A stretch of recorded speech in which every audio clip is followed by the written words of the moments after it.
Memang kontroversial tuh Tamrin suka diceritakan bahwa Tamrin bukan orang Betawi, bahkan terjadi pada diri saya. Di dalam buku juga saya tulis, saya suka lewat waktu kecil bersama ayah saya lewat rumah Tamrin. Ayah saya bilang, ini rumah Muhammad Husni Tamrin, katanya orang Betawi tapi sebenarnya bukan, sebenarnya dia orang Belgia. Saya menulisnya lain, saya menulisnya dari pendekatan antropologi, yang lain kan sejarawan. Nah, juga yang melatar belakangi saya menulis MH Tamrin ini agak berbeda.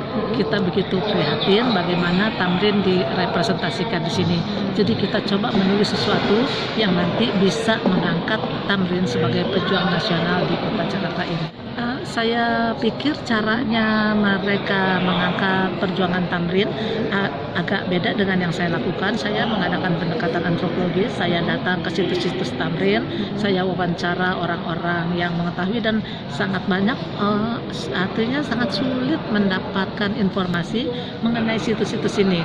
Lalu banyak sekali situs Tamrin yang begitu bersejarah itu sama sekali terbengkalai, bahkan orang tidak tahu.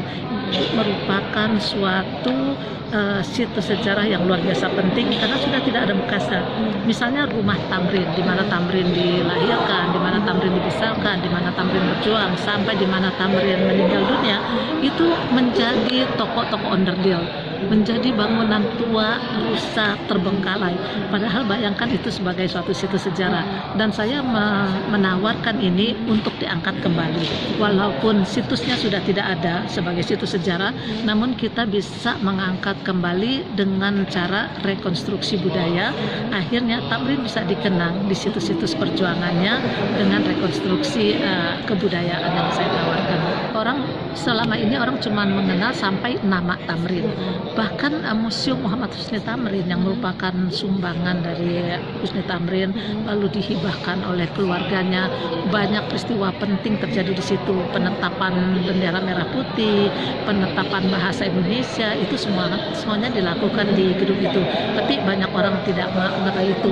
Bahkan orang tidak mengetahui nilai-nilai yang ditanamkan Tamrin, perjuangan Tamrin, yang semuanya amat relevan dengan kondisi sekarang ini.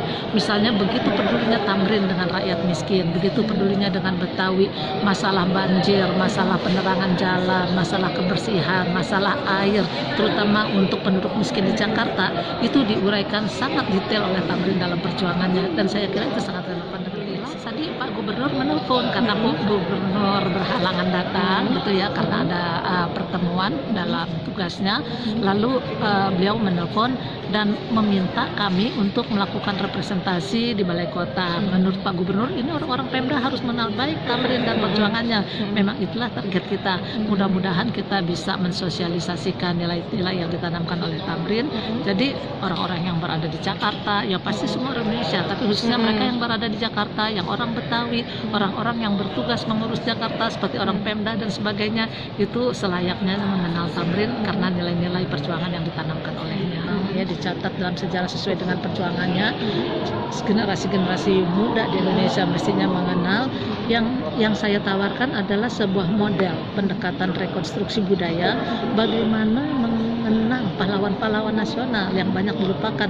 Saya yakin ini bukan terjadi pada Tamrin. Kalau Tamrin pejuang yang berada di Jakarta, representasinya jauh daripada apa yang dilakukannya. Saya yakin di tempat-tempat lain, pahlawan-pahlawan lain mengalami hal yang sama.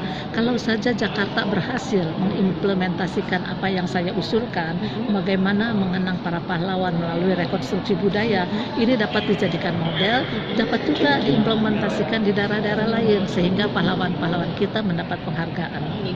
Tamrin terikat apa? Misalnya kebetawian, di situ juga akan kita lekatkan kebetawian, sehingga dengan tujuan menghidupkan para pahlawan nasional, tapi juga memberi warna pada kota di mana pahlawan itu ada.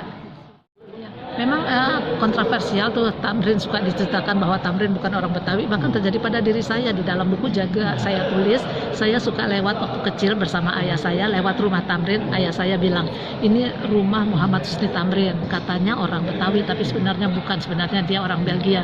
Nah, dan itu saya dengar di banyak peristiwa di masa kanak-kanak saya. Nah, di buku ini dengan pendekatan antropologi, dengan menggunakan pendekatan sistem kekerabatan dan menggunakan pendekatan teori-teori ethnic boundaries, akhirnya saya tiba pada kesimpulan bahwa Tamrin adalah orang Betawi. Itu yang saya coba angkat karena sering emang disuarakan oleh keluarga Tamrin, oleh orang Betawi, karena Tamrin suka dianggap begini, Tamrin nggak pahlawan nasional karena dia kooperatif dengan Belanda.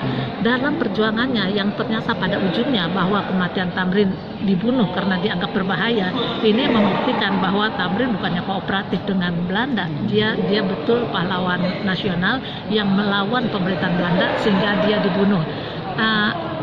Bagian ini kebetulan tadi ada cicitnya Tamrin yang mengetahui banyak dari neneknya. Saya berjanji saya akan memperdalam lagi ini juga dengan pendekatan sejarah, dibantu teman-teman sejarah. Mudah-mudahan cerita kematian Muhammad Husni Tamrin ini bisa diangkat, diperdalam lagi sehingga menjadi lebih jelas sebagai suatu bukti sejarah, bukan lagi dongeng-dongeng. Atau saya sudah mencoba merintis, tapi saya yakin pendekatan sejarah harus lebih ini.